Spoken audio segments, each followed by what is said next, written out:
남유다의 왕 아사는 41년 동안 나라를 통치합니다. 비교적 평화의 시대를 보냈다라는 것 이미 말씀드렸죠. 큰 전쟁이 한 번 있었지만 오히려 대승리를 거둠으로 정권을 안정시키고 국론을 통일하고 명예가 높아지는 계기로 삼았습니다. 그 후 한동안 나라는 평화를 지속해서 누렸었는데요. 변수가 발생했습니다. 바로 북이스라엘이 남유다에 대하여 공격적인 입장을 취한 것인데요. 아사왕 제36년에 이스라엘 왕 바하사가 유다를 치러 올라와서 라마를 건축하여 사람을 유다 왕 아사에게 왕래하지 못하게 하려 한지라. 북이스라엘의 왕 바하사였습니다. 그는 남쪽으로 향하는 길목의 거점을 점령하고 도시를 건설하고 사람들의 통행을 통제했습니다. 목적은 사람들이 남유다로 내려가는 것을 막기 위해서였습니다. 남북한을 예로 든다면 개성공단이 있는 곳을 장악하여 사람들의 출입을 통제했다라고 생각할 수 있겠네요. 아사는 이 문제를 어떻게 해결하려고 했을까요? 북이스라엘과 회담을 벌일 수도 있고 군사적 충돌을 일으킬 수도 있습니다. 하지만 둘 다 여의치 않았던 것 같습니다. 아사는 제3의 선택을 하는데요. 아사가 여호와의 전 곳간과 왕궁 곳간에 은금을 내어다가 다메섹에 사는 아람 왕 베나단에게 보내며 이르되 내 아버지와 당신의 아버지 사이에와 같이 나와 당신 사이에 약조하자.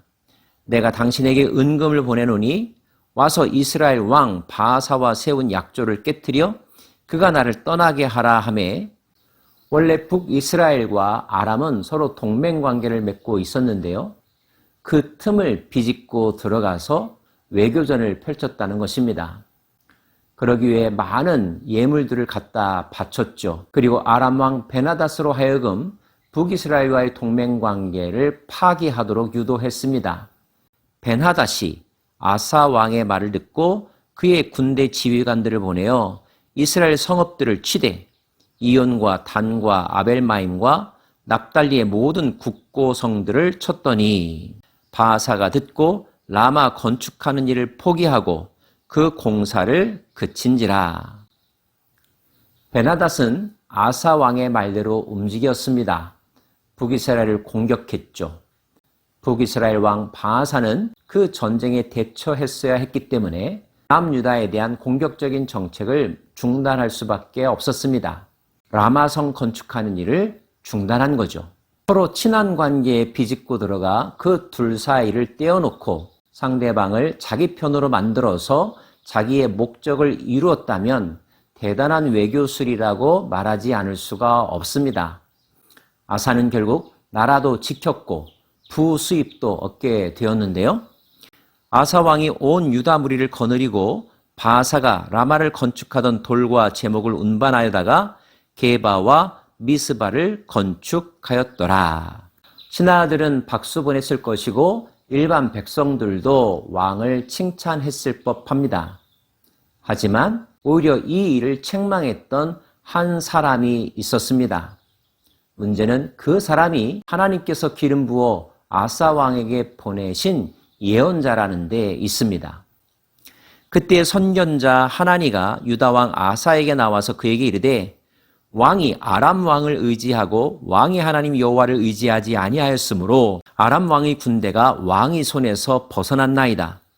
구스 사람과 룹 사람의 군대가 크지 아니하며 말과 병거가 심히 많지 아니하더이까.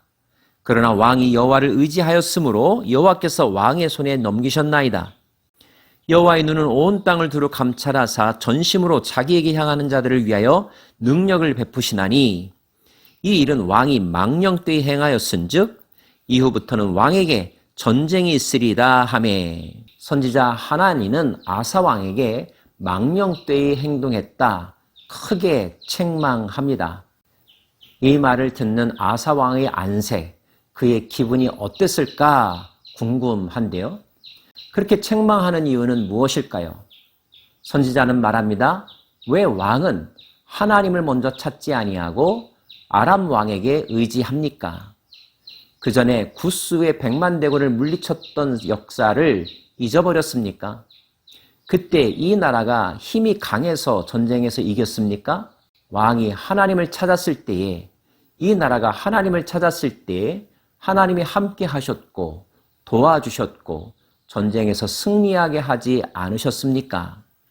만약에 그 사실을 기억한다면 이번 사건을 해결함에 있어서도 제일 먼저 하나님을 찾았어야 했는데 왜 그렇게 하지 않았습니까? 그러면서 이 일로 인하여 아람 왕의 군대가 왕의 손에서 벗어났다. 즉, 더 이상 아람 군대는 유다에 대하여 호락호락하지 않을 것임을 이야기하고요. 평화의 시대가 끝나고 앞으로 이런저런 전쟁들이 많이 일어날 것도 예고합니다. 사실 북이스라엘과 먼저 동맹을 맺었던 아람 군대가 왜 그 동맹까지도 끊어버리고 남유다를 도우려고 했을까요? 남유다를 통하여 얻을 수 있는 이익이 더 많아서였겠죠. 현실적으로는 여호와의 전에 있던 곳간과 왕궁의 곳간에서 은금을 내어다가 아람 왕에게 바쳤습니다. 세상에 공짜란 없는 법이니까요. 어떤 경우에는 부탁이 그 부탁 하나로 끝나지 아니하고 종속적인 관계로 발전하는 경우들이 많습니다. 또 상대방은 부탁한 사람을 낮춰보고 함부로 대하려고 하는 자세를 취하기도 하죠.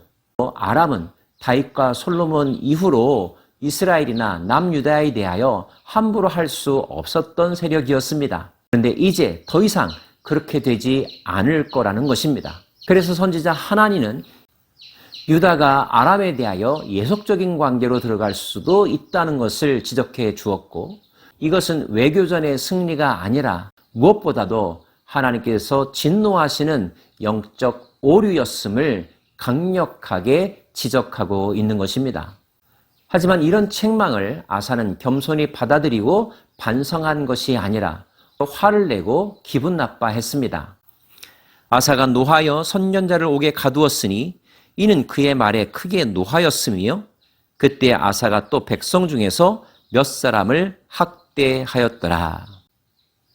이제까지 평화를 누렸던 왕의 이미지와는 전혀 다른 강포한 모습을 보여주고 있죠. 도대체 아사 왕의 마음속에 언제부터 어떤 일이 일어났던 것일까요? 결국 이 사건은 그의 큰 과거로 기록에 남는 오점이 되었습니다.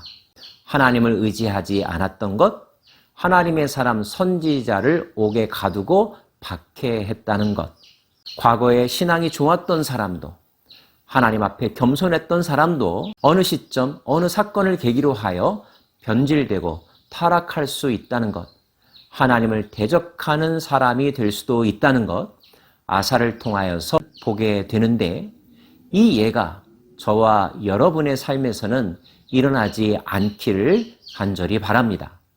그 후 아사는 발에 병이 들었는데 이 병이 온몸에 전염되어 결국 죽음에 이르게 됩니다. 아사가 왕이 된 지 39년에 그의 발이 병들어 매우 위독했으나 병이 있을 때 그가 여호와께 구하지 아니하고 의원들에게 구하였더라.